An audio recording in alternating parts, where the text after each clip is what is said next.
Alhamdulillahilladzi arsala rasulahu bil huda wa dinil haq liyusirahu ala dini kullihi walau karihal musyrikun.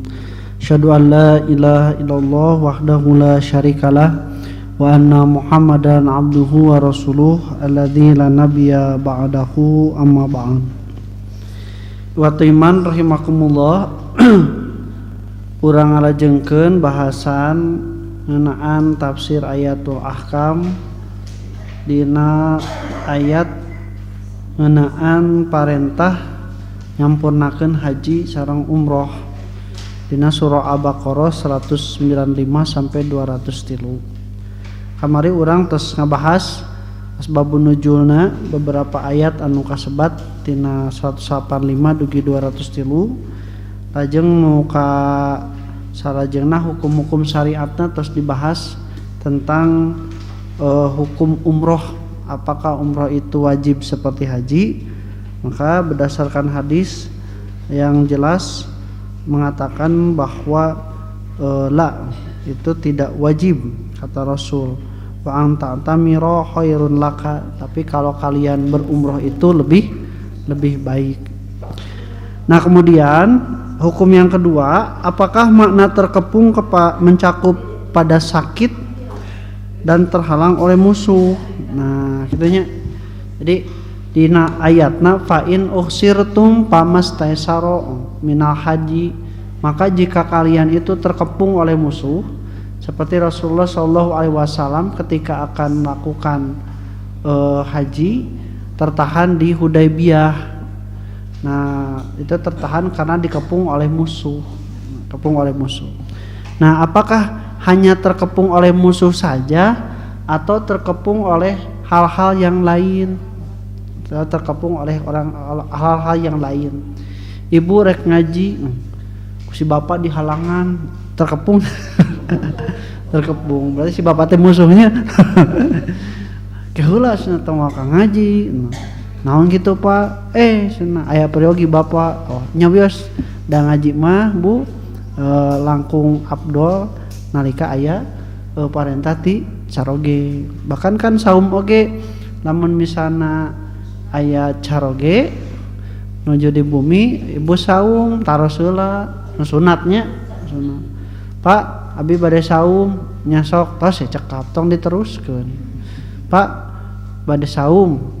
Nah kitu bilih bapak ya kahoyong, oh tak eta mah nawisan. Nah kitu mah nawisan entos Pak bi basaumnya si bapak ge ngartos. Margi pamaget mah Bu tong wakaman nu aneh-aneh kitu nya. Kan ukur kitu ge langsung respon atuh, responna sinyal kuat. Nah, wa iman rahimakumullah. Nah, maka kalimat terkepung di sini seperti apa? Atau ibu misalnya teu damang bade umroh atau nape bade haji teh, tapi teu damang. Nah, eta ge sami posisina teh jeung nu damang tapi teu bisa nanaon kusabab kahalangan ku musuh. Teu damang, teu aya musuh oge, teu bisa kumaha. Nah, teu bisa kumaha. Maka apakah mencakup dengan sakit? Karena kalimat usirtum itu di dalam ayatnya menunjukkan kepada dikepung oleh musuh. Beberapa pendapat mengatakan ini hanya berkaitan dengan apabila terkepung oleh musuh. Nah, oleh musuh. Karena kalimatnya itu al-isor itu menurut ahli lugha al-man'u wal habsu. Asal pokoknya itu adalah terhalang atau tertahan. Fayakunu bil adwi, dan itu terhalang atau tahan itu hanya ada dengan musuh. Jadi hanya ada tertahan itu dengan musuh. Maka ketika Allah Subhanahu wa taala mengatakan fa in usirtum itu menunjukkan bahwa annahu arada maya ummu marad wal adu. Nah, tapi sebenarnya di sini menunjukkan bahwa usirtum itu bukan hanya menunjukkan pada terkepung oleh musuh saja, tetapi juga oleh keadaan sakit. Walaupun ada yang mengatakan karena kalimatnya di bawah ada fa'in amintum, jika kalian merasa aman, karena aman itu berkaitan apabila tertahan oleh musuh. bukan berkaitan dengan sakit, dengan hasid. Maka ada yang mengatakan sebenarnya tidak ada hasrun illa hasru aduwi, tidak ada pengepungan atau tertahannya itu kecuali tertahan oleh musuh. Nah maka iwatimah rahimakumullah, yang tarji itu, nah ini yang dikatakan oleh Abu Hanifah. Abu Hanifah berpendapat bahwa terkepung itu dari setiap yang bisa menahan seseorang melaksanakan haji di bagian bawah seperti musuh, atau sakit, atau ketakutan, atau hilangnya uang, atau tersesat di perjalanan, atau kematian dari istrinya di jalan, dan selain itu dari udzur-udzur yang menghalangi. Nah undur-undurnya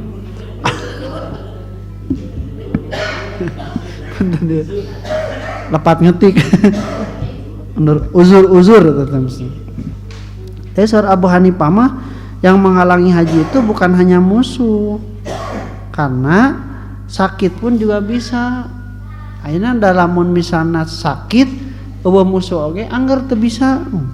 Jadi masalah nate tidak bisanya bukan karena ada musuhnya.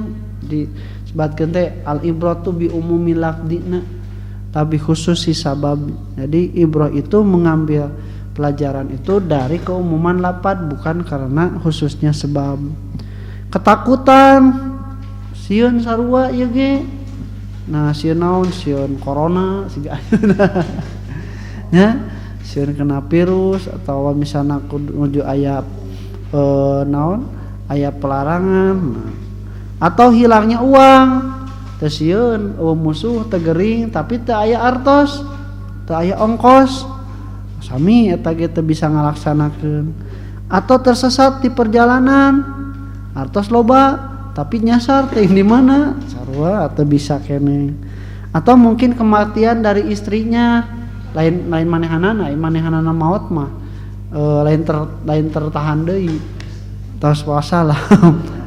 Nah, kematian istrinya di jalan kan eta teh ada kewajiban untuk mengurus, memandikan, mengkafani, nyolati, menguburkan sampai terhalang dia untuk melakukan perkara-perkara yang menghalangi haji. Dan selain itu dari uzur-uzur yang menghalangi, tak lamun misalnya sok aya gini kan. Punten abi izin naon? Izin syar'i. Oh yes, gaya naon izin syar'i teh. Tah ieu salah satu contoh teh di dieu yang musuh tedamang atau kehilangan sesuatu untuk menjadi wasilah, tersesat atau kematian istri. Nah, itu juga termasuk pada udzur syar'i yang menyebabkan terhalangnya seseorang melakukan ibadah seperti haji. Maka yang paling kuat pendapat ini sesuai dengan yang menunjukkan pada lapangnya dan mudahnya ajaran Islam dan lapang. Jadi ajaran Islam mah teu berat. Teu berat ajaran Islam mah. Anu berat mah naon? Nah, jadi ajaran Islam teu berat. Kan kita Rasulullah SAW itu kalau sudah ada perkara yang lebih ringan di antara perkara yang sedang ditentukan, maka Rasul mengambil yang paling mudah, paling ringan. Jadi lamun misalnya tong kabayang teh justru Islam teh berat. Musabab kudu kitu. Bade teu aya cai, bade salat. Terus kan di piwarang naon? Tayamum. Aya tayamum teh na kudu ku taneuh nu bersih. Ngaduk heula semen. Ngaduk heula pasir. Da kalotor pasir teh diayak heula. Diayak, cuci heula, dikeringkeun begitunya. Terus kitu pas beres kitu kakara dianggo. Kitukeun kotor dielap we ku anduk ku tisu atuh naonan dilapkeun. Ai dilap keneh mah cenanya. Nah Islam teh itu kan justru tayamum teh bentuk kemudahan dari yang pokokna ku cai anu gampang ku cai oge. Ayeuna keringanan itu ku tanah tapi naon jadi ngadon leuwih hese tibatan ku cai. Berarti lain Islamna anu berat teh ternyata salah persepsi orang terhadap terhadap ilmu di dalam melaksanakan ajaran Islam. Da teu berat sok syariat Islam. Teu berat. Sok nikah berat teu? Nikah berat teu? Berat Ustaz cenah. Kudu hajat, kudu ieu. Nah, henteu sabenerna mah aturan Islam mah nu penting mah mas kawin sanajan ngan ukur cincin dari besi, aya saksi, aya ijab kabul, jeung nu pokok aya nu daekeun. Eta kan teu bisa sorangan. Nya nikah mah teu bisa sorangan. Tos kitu. Teu hese. Teu hese Islam nya justru nu ngahese mah persepsi urang. Oh, nikah teh akad kudu di hotel. Kudu mas kawinna bah, kudu undang-undang, kudu aya naon? Kudu renggong, kudu aya naon ji? Longser. Oh, longser. Tah eta anu ngabeungbeuratan persepsina teh. Nah, maka ikhwatimar rahimakumullah lempengeun heula persepsina, benerkeun lajeng aturan da insyaallah moal aya aturan Islam anu ngabeungbeuratan. Sok Bu. Make kerudung berat tuh Bu, berat tuh nah make ente da teu berat dan di piwarangna oge nutup aurat teu ngabeung berat. Entak lamun aya petarosan aya dicadar cenah eta teh aturan Islam sanes gampil Bu, gampil keur ieu keur ngaturna eta mun dicadar mempermudah atau menyusahkan gitu da ajaran Islam pada pokoknya itu adalah memudahkan. Sok Bu, memudahkan, dugikeun ka tuang ngau cadar kan sesah, untuk dikenali sesah, mau minum susah dan sebagainya. Pada Islam teu, lamun ninggal ka aturan mah tidak perlu ditutup, ngau cadar mah itu. Tapi kalau mau juga tidak apa-apa selama tidak meyakini itu sunnah dan juga menganggap orang yang tidak bercadar itu berdosa. Komo nganggap tidak bercadar berdosa teh kala laki. Kala laki justru lalaki mah mun dicadar dosa. Da eta mah pakaian keur istri. Nah, jadi lapang soal Islamanya salat tetiasa bari tati calik, tetiasa bari calik ngagoler. Tah eta teh bentuk keringanan dari Islam. Bagaimana orang yang bisa tetap menyempurnakan haji orang tersesat? Bagaimana bisa menyempurnakan haji atau karena alasan yang tadi yang sakit? Justru dengan demikian Islam itu tidak memberatkan. Kan kieu cenah, fa in usirtum teh jika kalian itu terkepung maka kalian itu boleh mengganti karena tidak bisa melaksanakannya itu dengan membayar hadyu, menyembelih hadyu. Tapi cenah lamun terkepung ku musuh dina ayat ieu teh. Nah, ayeuna cenah lamun misalna dihususkeun hanya karena terkepung oleh musuh, terus lamun nu gering teu bisa ngalaksanakeun manasik hajina kumaha menyempurnakanna? Terus anu beakeun duit anu tersesat tek ngalaksanakeun kumaha. Nah, maka cenah yang dimaksud itu bukan khusus terkepung oleh musuh, tapi justru alasan-alasan lain yang tadi disebutkan itu menghalangi terlaksananya manasik ibadah haji, maka itu bisa diganti dengan membayar hadyu. Bayar hadyunya menyembelih hadyu binatang sembelihan ketika ibadah haji. Nah, itu hukum yang kedua. Yang ketiga, apa yang diwajibkan bagi orang yang terkepung dan di mana dia boleh menyembelih hadyu. Nah, ini beberapa pendapat yang mengatakan bahwa apa yang diwajibkan oleh orang yang terkepung itu, nah ini dalam ayatnya pamas taisaro minal haji, maka dia menyembelih binatang yang ringan dari hadyu. Nah, Sebagai haju itu yang ringan apa binatangnya ditentukan. Jadi ringan itu dari yang ditentukan. Yang ditentukan oleh Nabi itu aisaruha asyad. Jadi domba atau kambing, tete paling ringan. Wa afdaluhal baqaratu wa badanah. Dan yang paling afdal itu menyembelih sapi atau onta. Nah, itu yang afdal nama. Itu yang paling ringannya adalah domba. Ada senan paling ringan, orang teh kesimpulan hayam. Mending ku hayam yo, abi mah ku sirung cenah. Mene pelit, eta ditentukan.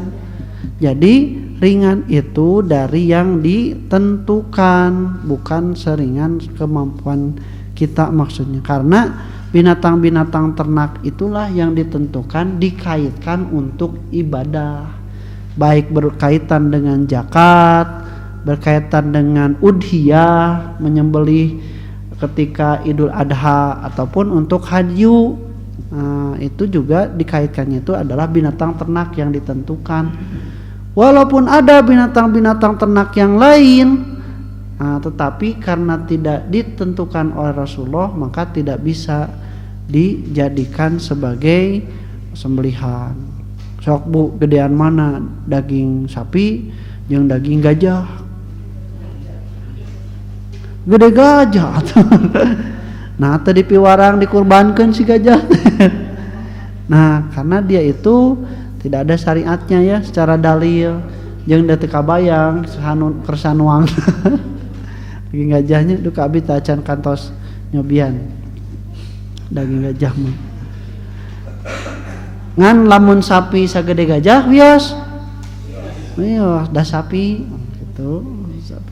Oh, atuh lamun sapi sagede gajah wios mah berarti domba sagede hayam oke boleh. Emang aya domba sagede hayam. Jadi anu saukuran, pan kecilnya aya saukuran tos ditangtoskeun.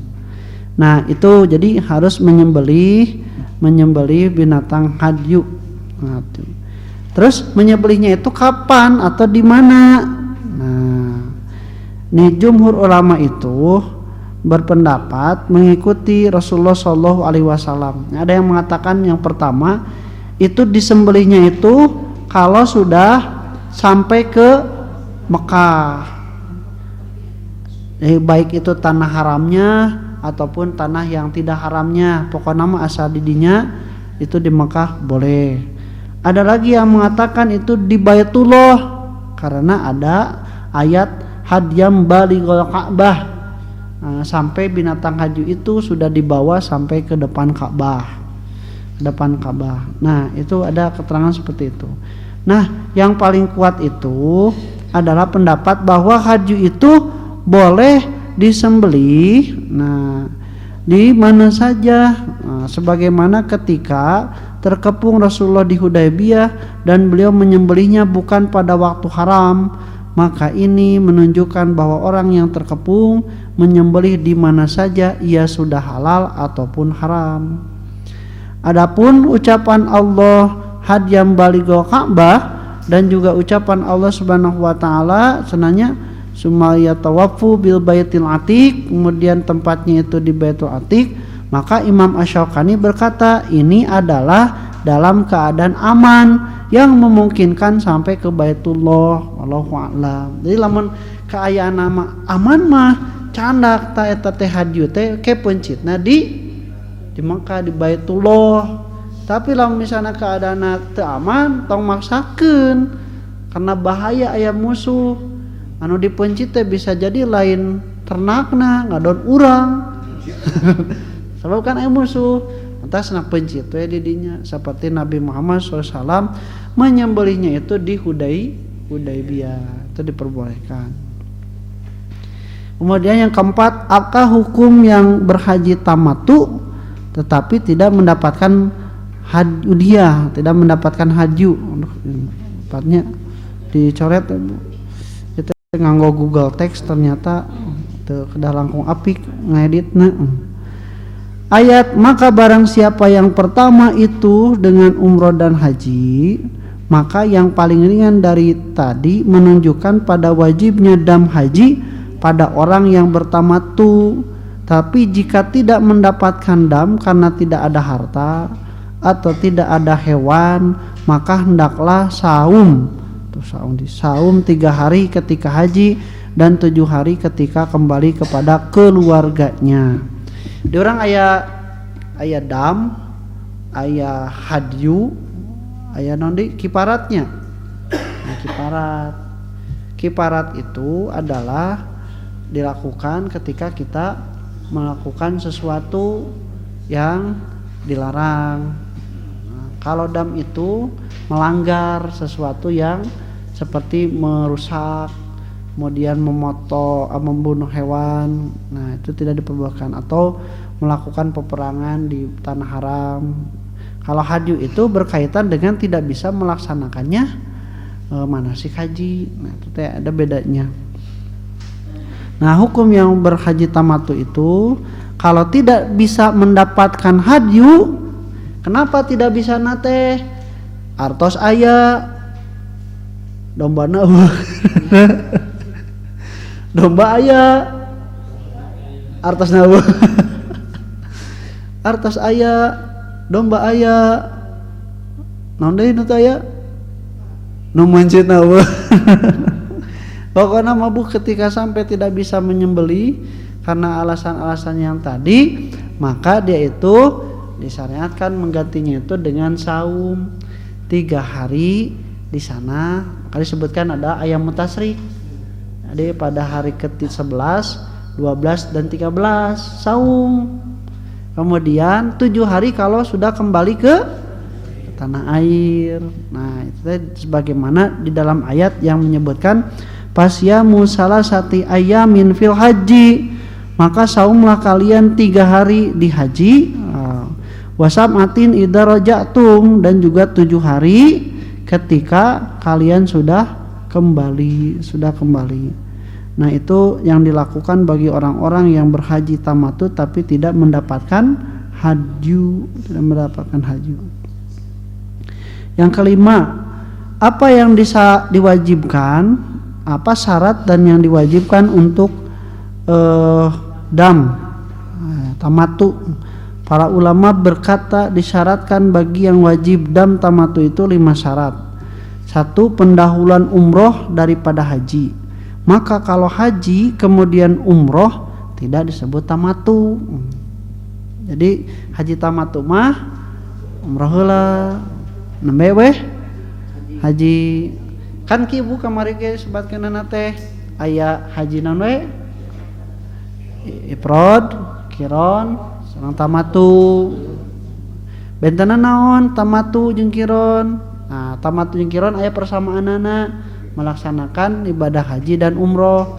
Kalau ifrad haji saja tanpa umroh. Beda teh. Nah, lamun tamattu mah diselang oleh tahallul, nya. Kalau qiron itu tidak diserang oleh tahallul. Nah, umrohnya kalau qiron berarti boleh setelah ibadah haji, karena kan bulan haji itu bulan apa saja?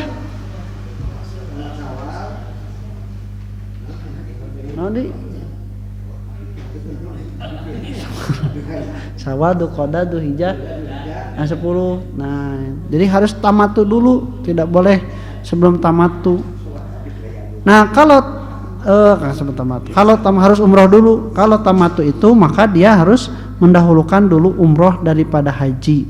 Kalau haji kemudian umroh tidak disebut sebagai tamattu. Kemudian dia berihram dengan umroh pada bulan haji. Nah, ihramnya itu dengan umroh harus pada bulan haji. Tadinya Syawal, Dzulqa'dah, Dzulhijjah. Nah, Dzulhijjah sampai tanggal hari tasriknya pasti. Tapi nu paling pokok mah tanggal 10 wukuf di Arafah selesai begitu eta. Nah, kemudian dia berhaji pada tahun tersebut karena ucapan Allah Ta'ala, maka barang siapa yang berumroh paman tamatta'a bil umrati ilal haji, siapa yang berumroh dan haji secara tamattu, jadi pada tahun yang sama. Kemudian dia bukan tinggal di Mekah, karena tamattu itu bukan untuk orang Mekah.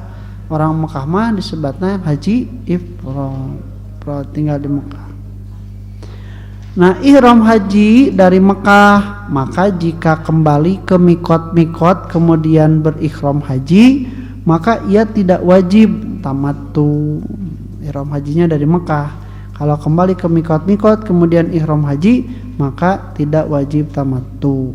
Itu syarat-syarat yang diwajibkan untuk dam tamattu. Yang keenam, siapa yang disebut hadiril Masjidil Haram di dalam ayat tersebut? Nah, itu jelas sekali penduduk kota Mekah. Jadi di dalam ayatnya itu hadiril Masjidil Haram.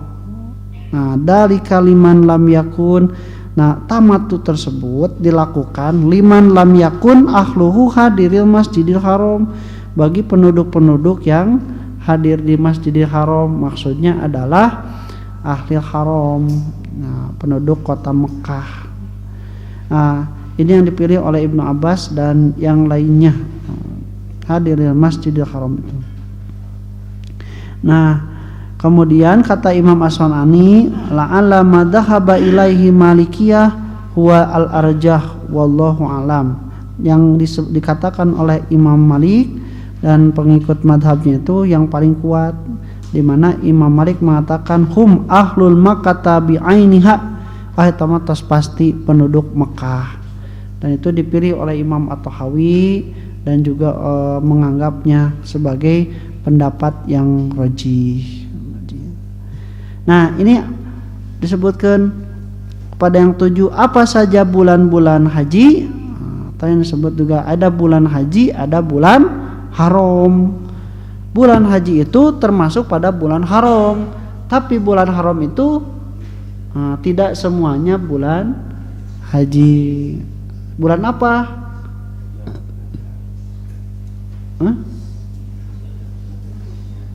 Bulan apa?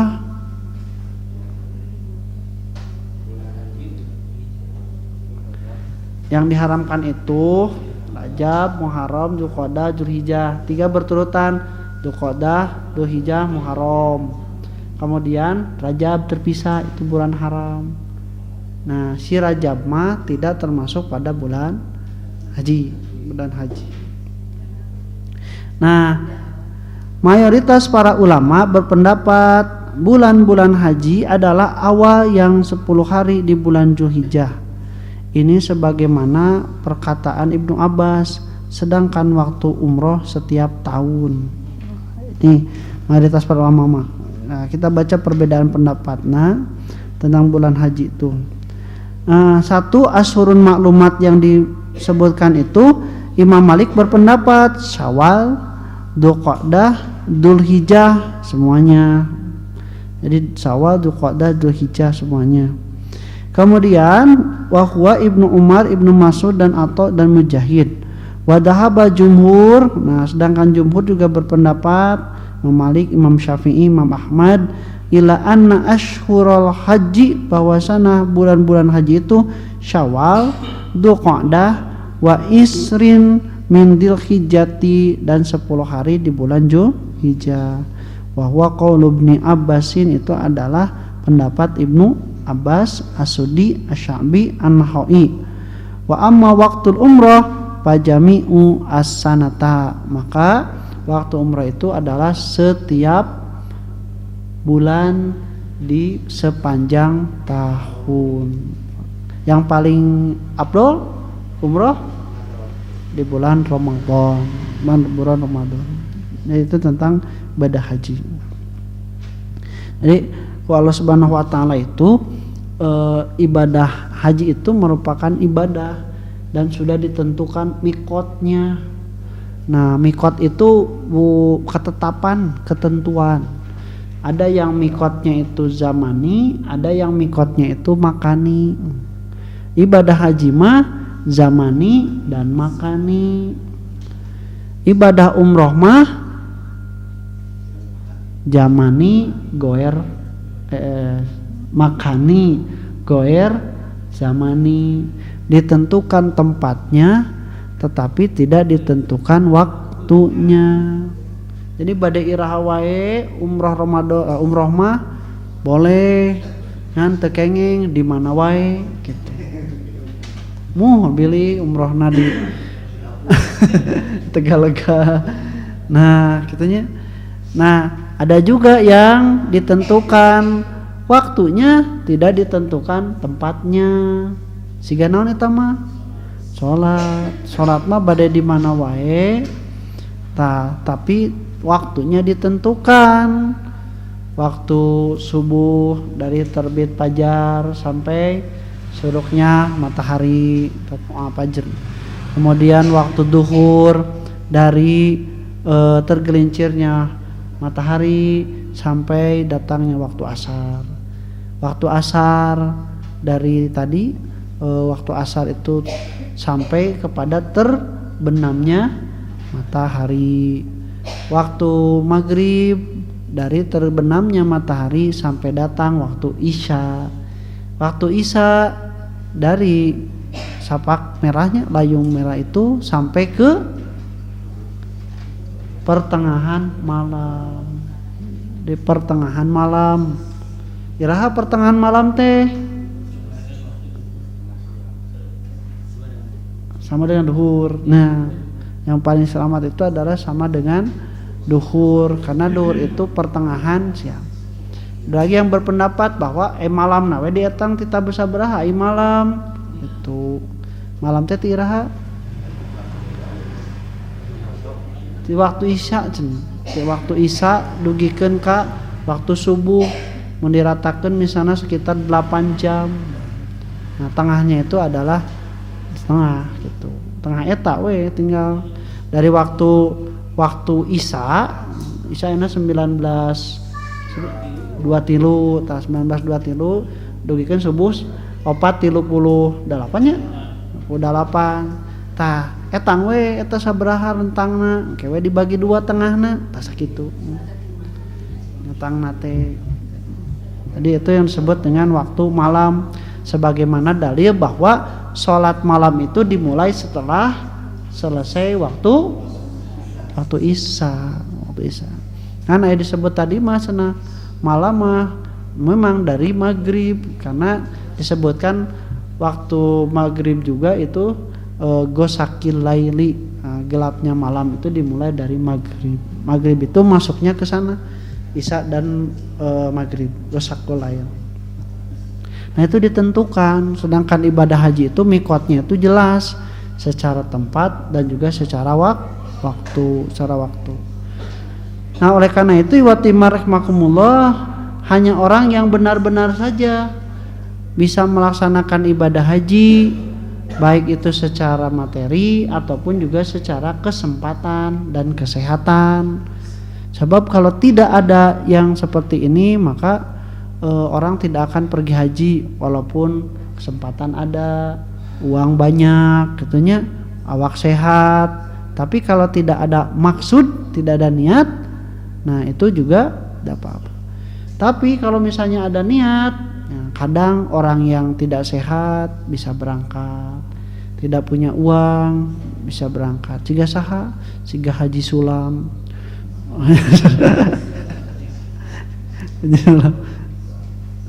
Nah, Imam Taimiyah rahimahullah itu dikatakan oleh Allah Subhanahu wa taala tentang ibadah haji. Kemudian yang ke-8, apakah boleh berikhram haji sebelum bulan haji? Nah, mazhab Imam Asy-Syafi'i berpendapat bahwa orang yang berikhram haji sebelum bulan haji tidak mencukupi, dan itu dihitung sebagai umroh. Seperti orang yang salat sebelum waktunya, maka itu tidak mencukupi untuk sah dan hanya jadi sholat sunat. Jadi ihram mah tetap kata Imam Asy-Syafi'i itu adalah madhab Syafi'inya. Madhab Asy-Syafi'i itu adalah harus sebelum harus setelah bulan haji, tidak boleh kalau sebelum bulan haji. Ini mengambil dalil tentang bagaimana bahwa sholat juga tidak akan sah kalau misalnya belum waktunya. Nah, kalau di sini oleh Muhammad Arya Sobuni itu diterangkan 3 pendapat. Satu diriwayatkan dari Ibnu Abbas, ia berkata minas sunnatil hajj an yahruma bihi fi ashuril hajj.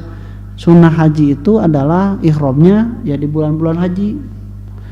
Madhab Imam Asy-Syafi'i anna man akhrama bil haji, siapa yang mau berikhram dengan haji qabla ashhuril hajj, sebelum haji, lam yuzihu, tidak mencukupi dalika, hal itu, wa yakuna umratan, dan itu menjadi umroh saja.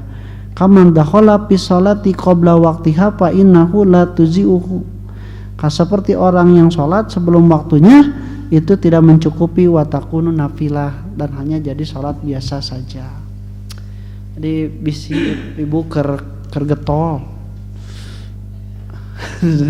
kergetol jam 11:30 teh can adan, cenah mumpung keur sase ayeuna salat duhurna ayeuna teu sah Bu, karena memang salat itu menuntut ketaatan. Demikian pula kalau kehabisan, kalau sengaja kehabisan waktunya ibu teu kengeng salat, tobat we. Da itu secara disengaja. Mun sengaja Bu dikengke terus nepikeun ka CF salat teu tiasa dijama. Da justru dijama mah ku sabab ada masakoh, ada kesulitan, dan itu dalam keadaan dia itu memang diperintahkan, diperbolehkan. Diboleh dijama. Nah, kecuali kalau misalnya masih kene kabagian, misalnya tanya asar teh Bu, tos disamporet waktu maghrib tos bade sumping, terus ibu teh sholat asar, tos kenging sarokaat, ngong adan maghrib, tah nu kitu masenanya teraskeun pakon adroka sholat. Tapi lamun teu acan mah eta teh teu kedahnya. Kalaupun mau senada niatnya tapi kehabisan, maka dilaksanakannya itu sholat asarnya itu setelah selesai adzan maghrib. Jadi dilakukan di waktu maghrib. Nah, kemudian yang ke-9, apa yang diharamkan bagi orang yang berihram? Nah, jadi ihram itu berniat untuk umrah atau haji, sehingga dia itu mengharamkan dirinya melakukan sesuatu yang asal pokoknya dihalalkan. 1, jima. Itu tidak boleh. Jima jeung saha? Jeung istri. Istri teh halal teu? Halal. Tapi kalau sudah berihram tidak boleh. Tidak boleh. Juga pendahuluan. Muqaddimah, foreplay bahasa Kiwari mah cenanya. Pemanasan seperti mencium, memegang dengan syahwat, berbicara dengan mengundang syahwat, dan hal-hal lain yang mengundang. Tekengeng eta oge. Itu kalau sudah ihram itu benar-benar karena fokus ke ibadah. Nya wayahna we gitu nya. Tak lamun misalna abot daripada engke misalna ngalanggar terus we mending tong nyandak istri, minimal teh nyandak istri mah teu ka ieu teu ka geureubahkeun geureubahkeun. Tapi da ustad dicandak abdi mah kangona persediaan saatos beres.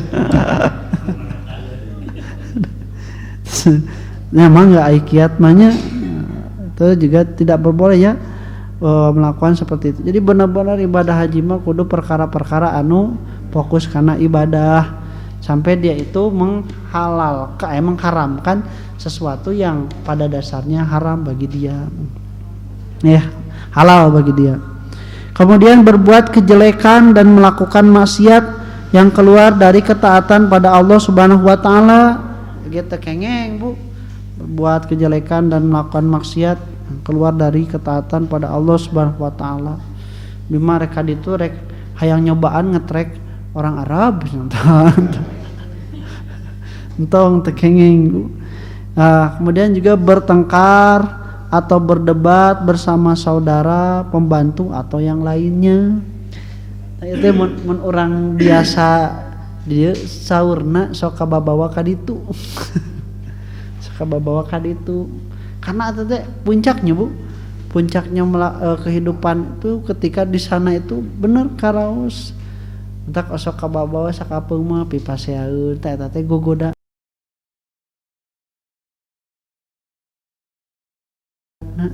dan orang teh fokus atau bah henteu ngalakukeun ibadah haji teh nya kitu siga kieu we Bu lah keur nuju teu salat oh sok pikiran kancing nanaon nah iker salat jo kapikiran kancing teh kapikiran kancing nya tah eta teh Bu kitu gogodana teh ku setan mah gitu gogodana teh jeung setan teh Bu setan anu ngiring ibu ibadah haji teh setan anu ti leuletik nyarangan ibu jadi si setan kayak ngilu ibadah haji tapi lain ibadah si eta mah rek ngaganggu nu haji tong disebut haji tah ngaran kitu teh ngaran teh sebutna teh kiron jadi kiron itu dari kalimat corona corona itu artinya makrun membarengi mengikuti jadi tiap kali aya jelema anu lahir terus disayogikeun kirona setan anu jadi mendampingi terus eta teh nah si eta mah apa kelemahan urang matak lamun misalna ngagoda teh geus apa kumaha ieu titik lemahna contoh misalnya nu rajin sholat digodana mau aku malas sholat mau da si eta mah rajin tuh digoda supaya teu sholat ge mau bisa hese tah godana teh kumaha sangkan rajin sholatna teh mata ria tingalinya batur can ka masjid anjeun mah geus pangheulana gitu nya batur mata relat urang mah nepikeun ka lamun aya nu masbuk teh masbuk wae nya tah kitu nya tah eta digodana teh kun kitu apaleun sih kirana ya ku harta hese ieu mah ku awewe celetuk ti kosewat gitu ieu mah ku awewe hese celetuk eta mah ku umbul-umbul ku opan cingnya bikin sholat teh engke heula ieu kagok tah ada agapaeun ku hobi matak sikiron mah bu geus apaleun kalemahan urang dina bab naon tah kiron teh nya dari sebanten kiron setan mah deui ka kitu dan sudah tetap berdasarkan sunnah sebagian perkara-perkara yang haram seperti memakai minyak wangi teh kenging memakai baju yang dijahit memotong kuku memotong rambut atau memendekkannya memakai cadar untuk perempuan ini dalam keadaan ihramnya tuh cadar oge dilarang lamun ieu aurat kenapa ketika ihram justru kudu dibuka ku Rasul teh diwagel disieu teh cincirining nandakeun ieu teh bukan aurat 10 apa hukum wakaf wukuf di Arafah dan kapan dimulai waktunya. Para ulama sepakat bahwa wukuf di Arafah adalah rukun haji yang sangat besar karena ucapan Rasulullah al-hajju al-arafatu haji itu adalah al-hajju arafatun haji itu adalah Arafah. Barang siapa yang datang pada malam berkumpul sebelum terbitnya fajar maka dia sudah mendapatkan Arafah. Jadi diperbolehkan. Dan mayoritas para ulama memandang bahwa waktu wukuf dimulai dari tergelincirnya matahari pada hari ke-9 sampai kepada terbitnya fajar pada hari ke-10 dan itu mencukupi untuk wukuf pada bagian mana saja dari waktu malam atau siang kecuali jika dia wukuf di siang hari wajib untuk memanjangkannya sampai pada maghrib. Adapun bila wukuf di malam hari maka tidak wajib sama sekali. Alhamdulillahnya eta ayat-ayat hukum ngeunaan ibadah haji. Nah, hapunten biri aya anu kirang jelas dina hukum ibadah haji ieu mudah-mudahan insyaallah tiasa engke diguardi. Sakitu rupina tiasa kapihatur insyaallah ke urang lajengkeun deui. Aku qouli hada wa astaghfirullah li wa lakum. Rabbana atina fid dunya hasanah wa fil akhirati hasanah wa qina adzabannar. Assalamualaikum warahmatullahi wabarakatuh.